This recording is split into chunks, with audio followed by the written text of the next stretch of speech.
Hello student, all of you. RC Dutt ने तीन भारत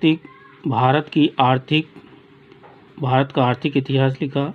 उसको 3 चरणों में विभाजित किया था: वाणिज्यिक पूंजीवाद, औद्योगिक पूंजीवाद और द्वितीय पूंजीवाद में विभाजित किया था।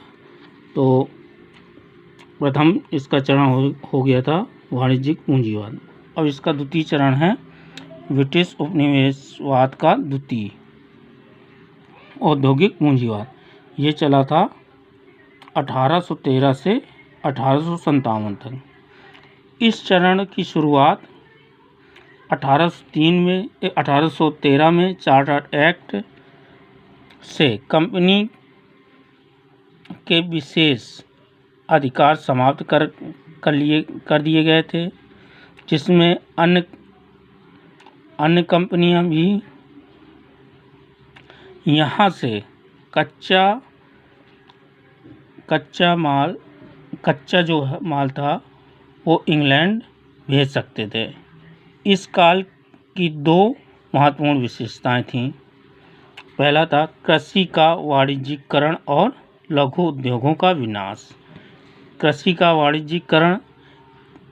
वाणिज्यीकरण से तात्पर्य है ऐसी फसलों के उत्पादन पर जोर देना था जो नकदी फसलें कहा जा सकता है, जैसे कपास, जूट, नील, अफीम, चाय, कॉफ़ी, रबड़ इत्यादि। इसका दुष्परिणाम यह हुआ कि खाद्यान्न फसलों की कमी होने लगी। फलस्वरूप इस काल में अकाल आम हो गए। इसीलिए अकाल को राज्य द्वारा प्रायोजित माना जाता है। लघु उद्योगों का विनाश। इंग्लैंड की मशीनों में बने सस्ते कपड़ों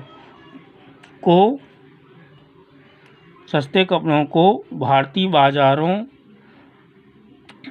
बाजारों में पटा दिया। मतलब कि यहाँ पे भारतीय माल को इतना भर दिया गया और उन पर आयात शुल्क इत्यादि नहीं लगाया गया। इसका दुष्परिणाम यह हुआ कि भारतीय लघु उद्योगों का विनाश के कगार पर पहुंच गए। स्वयं बेंटिंग ने स्वीकार किया है कि भारतीय चरखे और खड़के तथा उनसे बनने वाली जो हड्डियां शंख यमुना द्वाब में बिखरी पड़ी हैं, इसी चरण के अंतिम समय में बिखरी पड़ी हैं। मतलब कि इसी समय वो जो यमुना गंगा के द्वाब में हड्डी और शंख के जो आभूषण बना के पहनते थे, इस समय उनका अस्तित्व समाप्त हो गया। इसी चरण के अंतिम समय में रेलवे का विकास किया गया। इसका उद्देश्य भी कच्चे माल वाले ब्रिटिश बंदरगाहों को जोड़ना था। इस प्रकार कृषि और उद्योग से बेकार हुए आदमी भारतीय समाज में पहली बार मजदूर वर्ग के रूप में दिखाई पड़ता है। अंग्रेजों की इन आर्थिक नीतियों के विरुद्ध तीव्र प्रतिक्रिया हुई, जो 1857 की क्रांति का कारण बनी।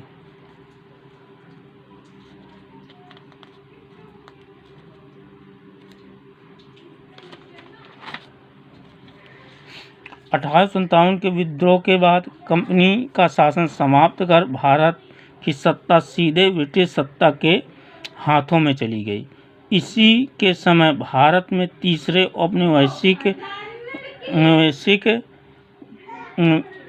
उपनिवेशिकवाद की तृतीय चरण की शुरुआत होती है। ब्रिटिश उपनिवेशिक का तृतीय चरण पूंजीवाद 1858 से 1947।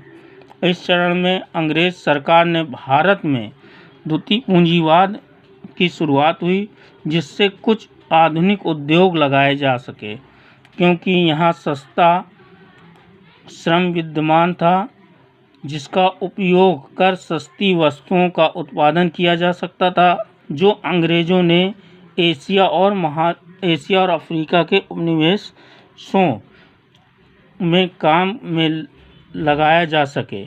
इस समय अंग्रेजी सरकार द्वारा जहाज रानी, रेलवे, सरकार एवं ऋण, चाय, कॉफ़ी, रबड़ के बागानों में तथा बैंकिंग क्षेत्रों में पूंजी लगाई गई। आधुनिक काल का पहला औद्योगिक सूती वस्त्र उद्योग और फिर जूट पटसन उद्योग था। सूती वस्त्र उद्योग यह आधुनिक काल का पहला उद्योग था। सर्वप्रथम 1818 में कलकत्ता में एक सूती मिल की स्थापना की गई, परंतु आगे चलकर यह मुख्य केंद्र मुंबई रहा। मुंबई में सूती वस्त्र मिल का पहला कारखाना 1853 में एक पासी तवास जी नाना भाई ने किया। बाद में J.N. टाटा ने नागपुर में की एम्प्रेस मिल की स्थापना की और 1880 तक आते आते सूती मिल के 30 कारखाने स्थापित किए जा चुके। 1905 में आधुनिक जापान के उदय से वह एशिया में भारत का मुख्य प्रतिद्वंदी साबित हुआ। राष्ट्रीय आंदोलन में भारतीय सूती वस्त्र उद्योग का फायदा पहुंचा, क्योंकि इसमें अधिकांश विदेशी वस्तुओं की भरमार थी। जूट और पटसन उद्योग यह आधुनिक काल का दूसरा प्रमुख उद्योग था। प्रथम जूट कारखाना 1855 में पश्चिमी बंगाल श्रीरामपुर के विसरा में स्थापित हुआ, परंतु जूट के कारखाने यूरोपियों के नियंत्रण में था। इसमें भारतीयों का दखल तब हुआ जब 1918 में बिरला ने इसमें प्रवेश किया। 1919 बिरला जूट कंपनी की स्थापना हुई। 1986 के बाद घनश्याम दास बिरला ने अंग्रेजों के अधिकांश जूट मिल कारखाने खरीद लिए। 1947 में भारत विभाजन से सर्वाधिक नुकसान जूट उद्योग को पहुंचा, क्योंकि इसमें अधिकांश क्षेत्र पूर्वी बंगाल बांग्लादेश में चला गया। लघु इस्पात उद्योग की शुरुआत तब हुई जब J.N. टाटा ने 1907 में जमशेदपुर में पिसरो टाटा आयरन की स्थापना की। बाद में मैसूर, भद्रवती और बंगाल में स्टील कंपनी की स्थापना की गई। Thank you.